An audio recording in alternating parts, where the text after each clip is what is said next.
Good morning class. Welcome to study portal. Study portal में आप सबका स्वागत है।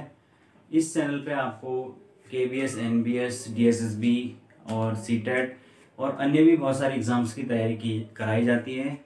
तो ये चैनल आपके लिए काफ़ी फ़ायदेमंद साबित हो सकता है। ओके, तो इसके साथ साथ अगर आपको प्रिंटिंग नोट्स की ज़रूरत है जिसकी मदद से आप अपनी तैयारी को और ज़्यादा पुख्ता बना सकते हैं, तो उसके लिए आप इस नंबर पे मैसेज कर सकते हैं, व्हाट्सअप कर सकते हैं। ठीक है ना। तो चलिए आगे चलते हैं। मेरा नाम है गौरव, मैं हूँ आपका साइंस टीचर और हम पढ़ रहे थे। अभी तक हमने फिजिक्स और केमिस्ट्री को शुरू करा हुआ है। तो फिजिक्स के अंतर्गत पहला जो चैप्टर है मेजरमेंट या मापन, वो हम कर चुके हैं। ठीक है ना। तो आज हम अपने दूसरे चैप्टर की तरफ चलते हैं जिसका नाम है गति या मोशन। ओके, तो गति या मोशन ये हमारा नेक्स्ट चैप्टर है इसके अंतर्गत, फिजिक्स या भौतिक विज्ञान के अंतर्गत। ओके, तो भाई सबसे पहले इसमें बात कर लेते हैं इसकी जो बेसिक अवधारणाएं हैं जो इसमें काम आएगी, वो उसके बारे में हम बात कर लेते हैं। ठीक है ना। सबसे पहले हम बात करेंगे कि व्हाट इज विराम और गति, रेस्ट एंड मोशन। ठीक है ना। विराम क्या होता है और गति क्या होती है। तो विराम वह अवस्था है, इस विराम और गति इन दोनों अवस्थाओं को हम क्या करते हैं, एक दूसरे के सापेक्ष क्या करते हैं, कैलकुलेट करते हैं। यदि कोई वस्तु किसी दूसरे वस्तु के सापेक्ष गति कर रही है तो उसको हम क्या कहेंगे कि वो गति की अवस्था में या मोशन की अवस्था में। और अगर कोई वस्तु किसी दूसरे वस्तु के सापेक्ष क्या कर रही है, गति नहीं कर रही है, शांत है, स्थिर है, तो उसको हम क्या कहेंगे कि वो रेस्ट पोजीशन में है, शांत पोजीशन में। ठीक है ना। तो जैसे कि अगर मैं अगर एग्जांपल के तौर पर लूं कि ये कोई खंबा है और यहाँ से ये ट्रेन गुजर रही है, तो ये खंबा क्या है, स्थिर है, लेकिन ये जो ट्रेन है ये गतिमान है। तो ये गति की अवस्था में है इस खंबे के सापेक्ष। ठीक है ना। इस जो खंबा है या पोल है ये बिजली का, इसके सापेक्ष ये जो ट्रेन है ये गति की अवस्था में या मोशन की अवस्था में है। और ये जो खंबा है ये रेस्ट की अवस्था में या आपका विराम की अवस्था में। ओके, तो ये है आपका विराम और गति। चलिए आगे चलते हैं।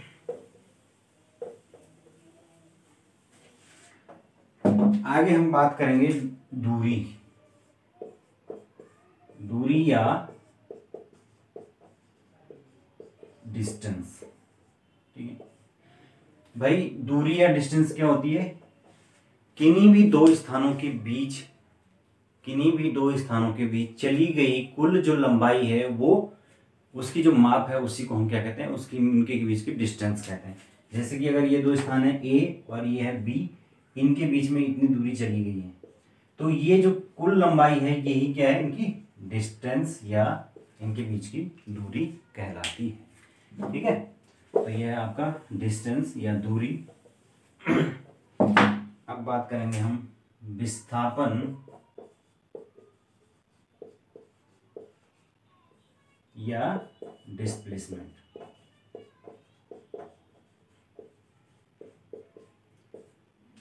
तो डिस्प्लेसमेंट क्या होगा, विस्थापन किन्हीं भी दो स्थानों के बीच में चली गई कुल जो न्यूनतम दूरी है वो क्या कहलाएगा, वो विस्थापन कहलाता है या डिस्प्लेसमेंट कहलाता है। ओके,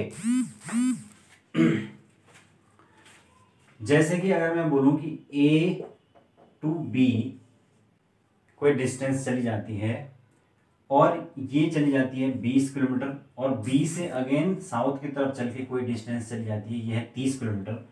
अब बताइए कि A और C के बीच में कितना डिस्प्लेसमेंट हुआ। तो A और C के बीच में क्या है, ये हमारी जो मिनिमम डिस्टेंस है ये वाली, तो ये क्या है, डिस्प्लेसमेंट है। यानी कि दो प्रारंभिक और अंतिम जो स्थान है, अंतिम बिंदु है, उनके बीच की जो चली हुई मिनिमम डिस्टेंस है, न्यूनतम दूरी है, उसी को हम कहते हैं विस्थापन कहते हैं। ठीक है ना। और विस्थापन जीरो भी हो सकता है। ठीक है, कैसे, अगर ये ए से बी की तरफ गया, बी से सी की तरफ गया और सी से वापस ए की तरफ आया, तो इसने दूरी तो चली, 20 किलोमीटर यहाँ चला, 30 यहाँ चला और यहाँ सपोज 50 चला, ठीक है ना। लेकिन होगा क्या कि जो घूम के वो बिंदु ए पर आया, तो इसलिए उसका डिस्प्लेसमेंट या विस्थापन 0 है या 0 है। तो इस तरीके से विस्थापन 0 भी हो सकता है। ओके, चलिए आगे बढ़ते हैं।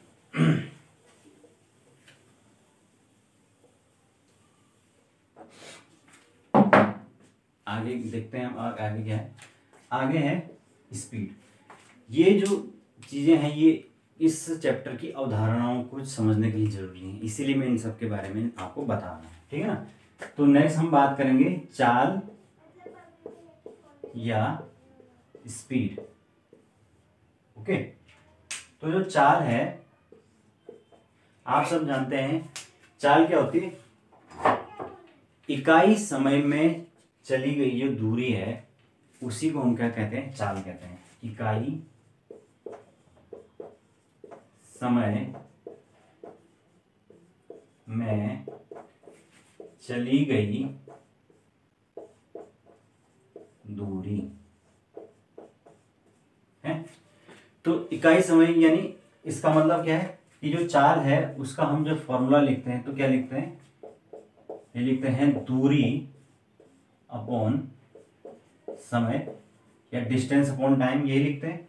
और अगर मैं समय को या टाइम को 1 मिनट मान लूं तो इस स्थिति में क्या होगा, ये हो जाएगा 1 मिनट, तो चाल किसके बराबर हो जाएगा, दूरी के इक्वल हो जाएगा।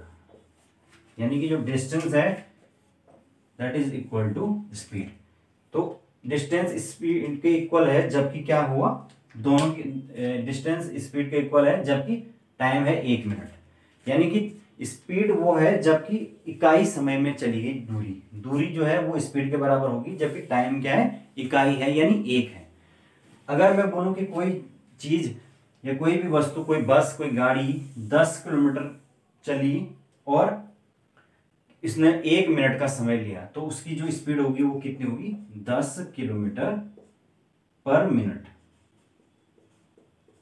ठीक है ना। तो 10 किलोमीटर पर मिनट ये उसकी स्पीड हो गई, यानी इकाई समय में जो चली गई दूरी है वो क्या कहलाती है, चाल या स्पीड कहलाती है। ओके, तो चलिए ये कॉन्सेप्ट भी आप समझ गए।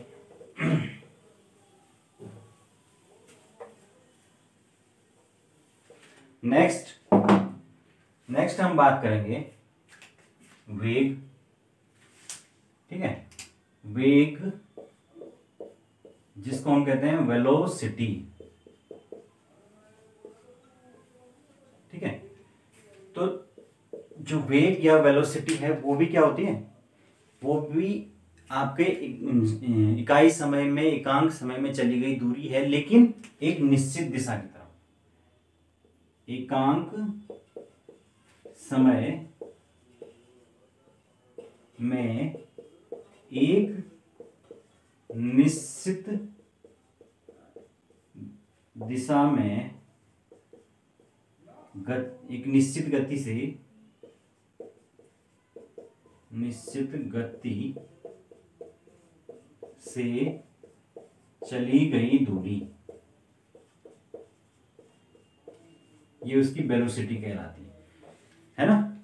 यानी कि एक निश्चित गति से वो अगर किसी दिशा की तरफ बढ़ रही है तो उसको हम कहते हैं वेलोसिटी कहते हैं। आपने सुना भी होगा कि इस वेलोसिटी से वो गाड़ी मूव कर रही है, तो वेलोसिटी यानी एक समान उसकी गति रहेगी उस पर्टिकुलर दिशा की तरफ। ओके, तो ये है आपकी वेग या वेलोसिटी। ओके, चलिए आगे चलते हैं।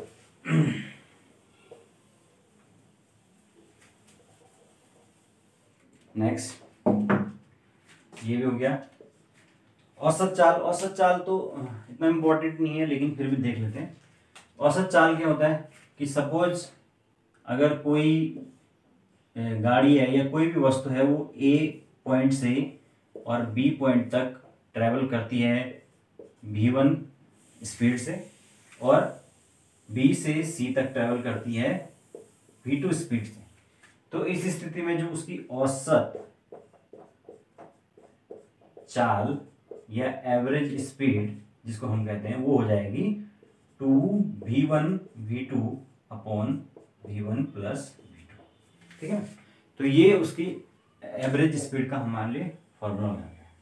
तो ये नॉर्मली हम क्या करते हैं मैथमेटिक्स में इसका प्रयोग करते हैं, यहाँ पर तो इसका कोई भी प्रयोग नहीं है, या एकेडमिक लेवल पर इसका प्रयोग है। कंपटीशन पॉइंट ऑफ व्यू से तो मुझे नहीं लगता है इसका ज़्यादा कुछ इम्पोर्टेंट है। ठीक है, नेक्स्ट वेग। ठीक है, अब आगे देखते हैं।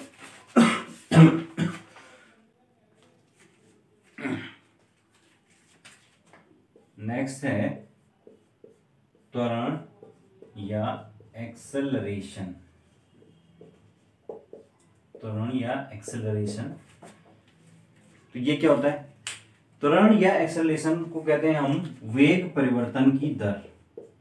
वेग परिवर्तन की दर को हम त्वरण या एक्सेलरेशन कहते हैं, और एक्सेलरेशन जो है उसको डिनोट करते हैं हम स्मॉल ए से। तो जो स्मॉल ए है वो इक्वल टू होता है आपका वेग या वेलोसिटी अपॉन समय या टाइम, है ना। तो एक्सेलरेशन क्या होगा कि कितना उसका वेग है, वेलोसिटी है, और कितने टाइम उसने लिया है। सपोज अगर इसकी जो वेलोसिटी है वो 10 किलोमीटर पर आवर है और उसने अगेन 1 मिनट लिया है, तो इसका एक्सेलरेशन इतना ही होगा, 10 किलोमीटर पर आवर के बराबर। आपने देखा होगा जो त्वरण है वो क्या होता है, हम अक्सर कहते हैं गाड़ी चलाते समय कि एक्सेलरेट करो, एक्सेलेटर दो।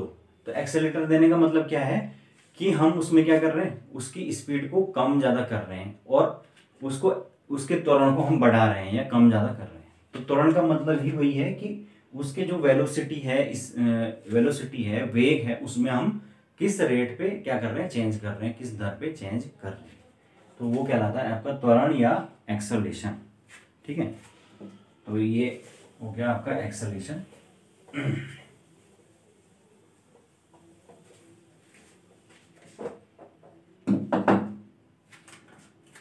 एक समान गति के लिए गैलीलियो के समीकरण।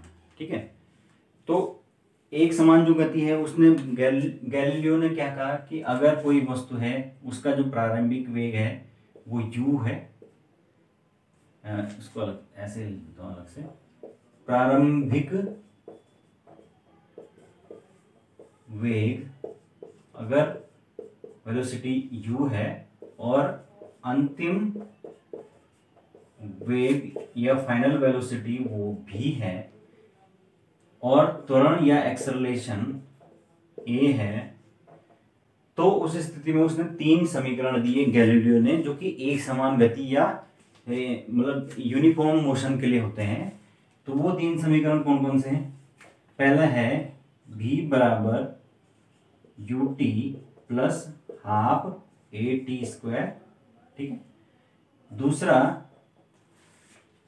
है v equal to u plus at, v equal to u plus at, और तीसरा है v square equal to u square plus 2as, u square plus 2as।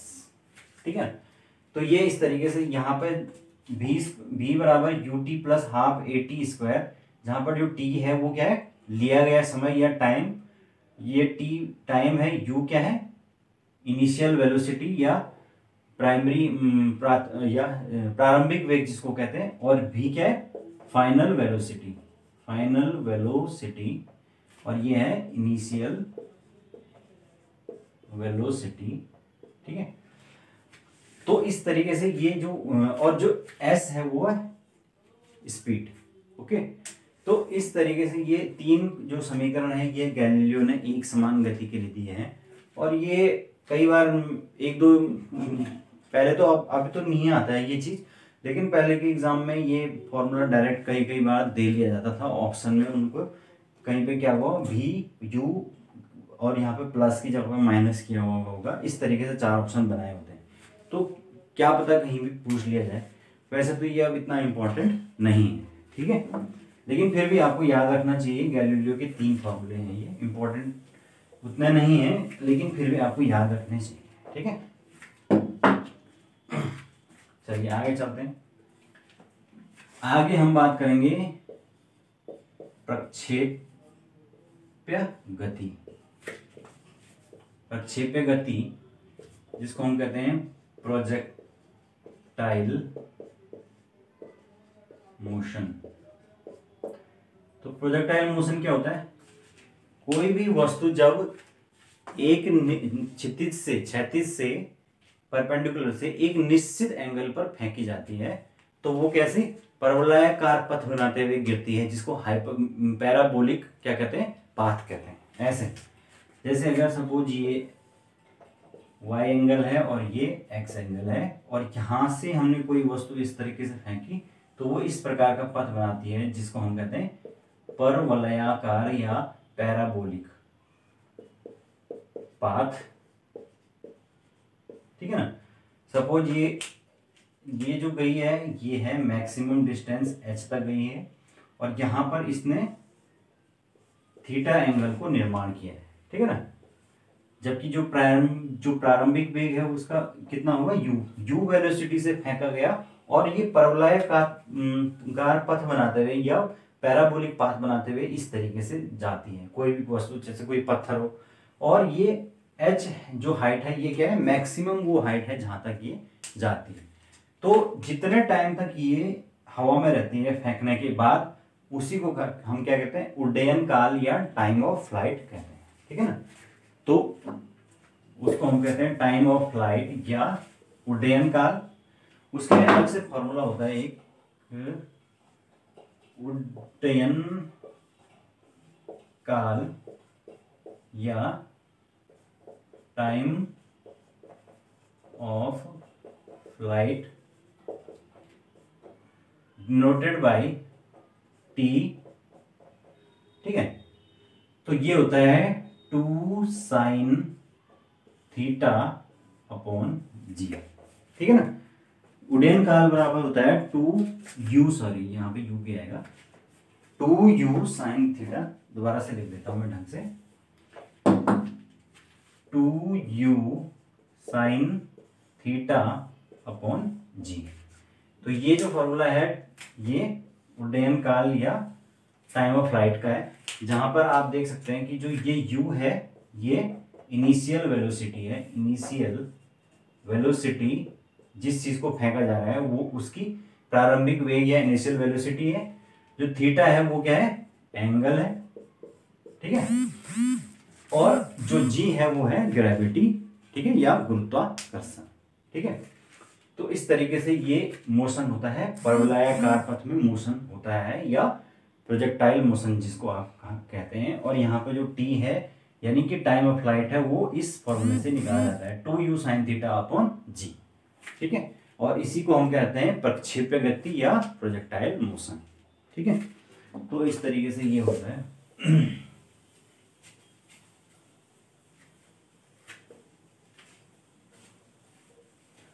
अब हम मेन चीज पढ़ेंगे जो जिसके लिए हम इस चैप्टर को पढ़ रहे हैं वो है न्यूटन के नियम। न्यूटन के गति के नियम, ठीक है ना। न्यूटन से लॉ ऑफ मोशन, ठीक है। तो आप सब जानते हैं यार कि न्यूटन जो है वो एक तरह से फिजिक्स के सबसे बड़े वैज्ञानिक माने जाते हैं। और उन्होंने सन 1487 में 1587 में क्या दिए थे, ये न्यूटन के ग्रह विषय नियम दिए थे, जो कि कितने 3 लॉज ऑफ मोशन दिए थे। सॉरी ग्रह कह रहा हूं मैं, 3 लॉ ऑफ मोशन या 3 जो नियम दिए थे। और इनके नियम के आने के बाद जो है वो फिजिक्स के क्षेत्र में जो अंडरस्टैंडिंग है या समझ है उसमें क्या हुआ, एक चमत्कारी परिवर्तन हुआ और काफ़ी कुछ चीज़ें बदली अंडरस्टैंडिंग के लेवल पर, और बहुत सारी चीज़ें कॉन्सेप्चुअल चीज़ों में परिवर्तन आया। तो इनके जो नियम है वो काफ़ी इंपॉर्टेंट है और इससे क्वेश्चन बनता ही बनता है, ठीक है ना। तो सबसे पहले हम देख लेते हैं कि प्रथम नियम इसको हम कहते हैं जड़त्व का नियम या लॉ ऑफ इनर्शिया।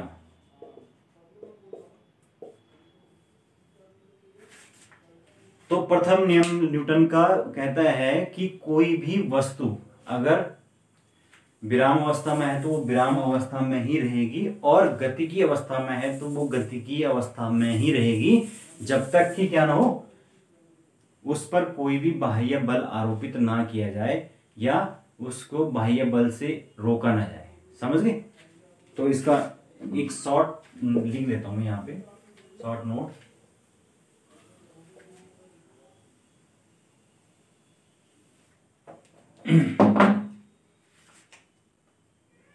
गति की अवस्था में हो तो गतिमान ही रहेगी तथा विराम अवस्था में हो तो विराम में ही रहेगी जब तक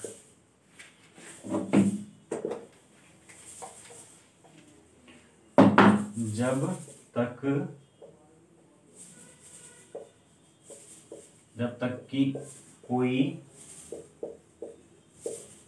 बाह्य बल आरोपित ना किया जाए, बाह्य बल आरोपित ना किया जाए।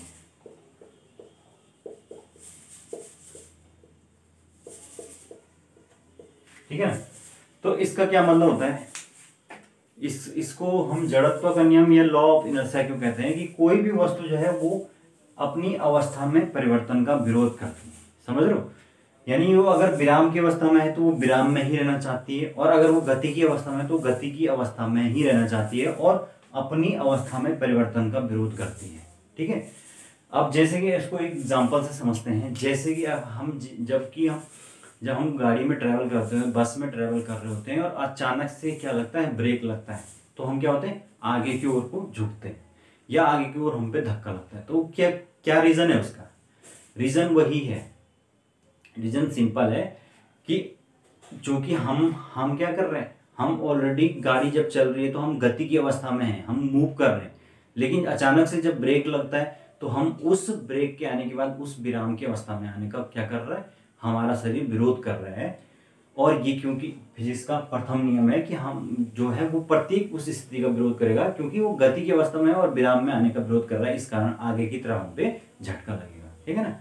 तो ये एक इसीलिए इसको लॉ ऑफ इनर्शिया या जड़त्व का नियम कहते हैं, यानी प्रत्येक वस्तु में अपना एक जड़त्व होता है। ठीक है।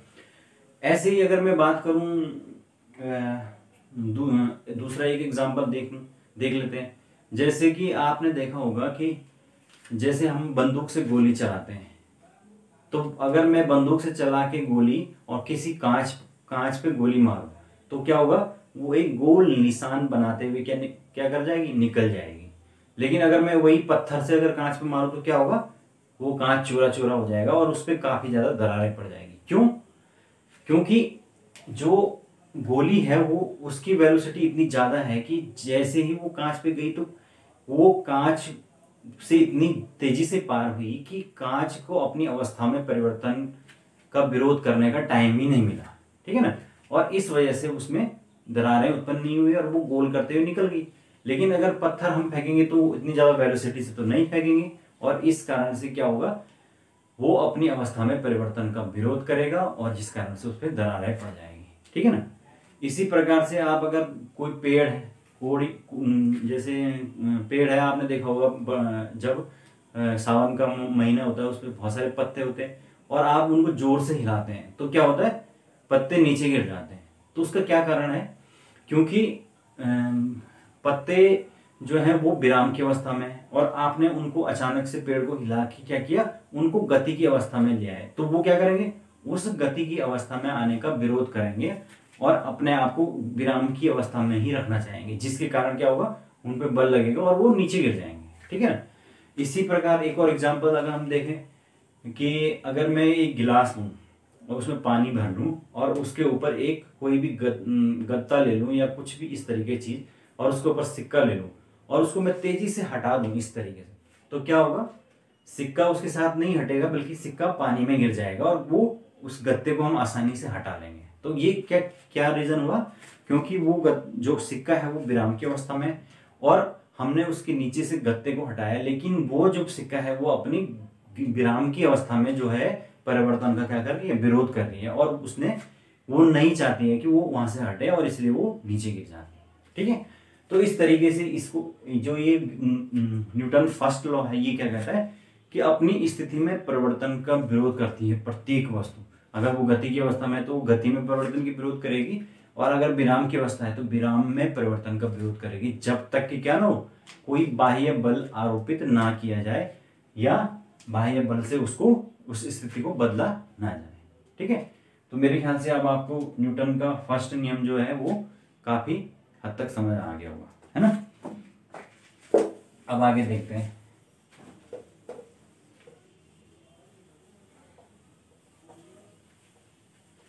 ठीक है। अब देखते हैं द्वितीय नियम, द्वितीय नियम, सेकंड लॉ ऑफ न्यूटन। ठीक है। सेकंड जो लॉ है वो बताता है कि किसी वस्तु पर जो लगने वाला बल है या फोर्स है वो उस वस्तु के द्रव्यमान या मास तथा उसके एक्सेलरेशन या त्वरण के गुणनफल के बराबर होता है। यानी कि जो बल है किसी भी वस्तु पर लगता है वो उस वस्तु के मास या द्रव्यमान और उसके त्वरण या एक्सेलरेशन के बराबर होता है। तो यहीं से जनरेट होता है फॉर्मूला F या फोर्स बराबर m इंटू ए या मास इंटू एक्सेलरेशन। तो ये है सेकंड लॉ ऑफ न्यूटन। यानी कि बल में परिवर्तन कब होगा, जब या तो उसके द्रव्यमान में परिवर्तन होगा और या तो उसके त्वरण में परिवर्तन होगा। ठीक है ना। अब इसका अगर हम एग्जांपल देखें तो इससे ये तो एक फॉर्मूला बन गया, लेकिन ये प्रैक्टिकली कहां पर समझ में आता है, जैसे कि हम देखते हैं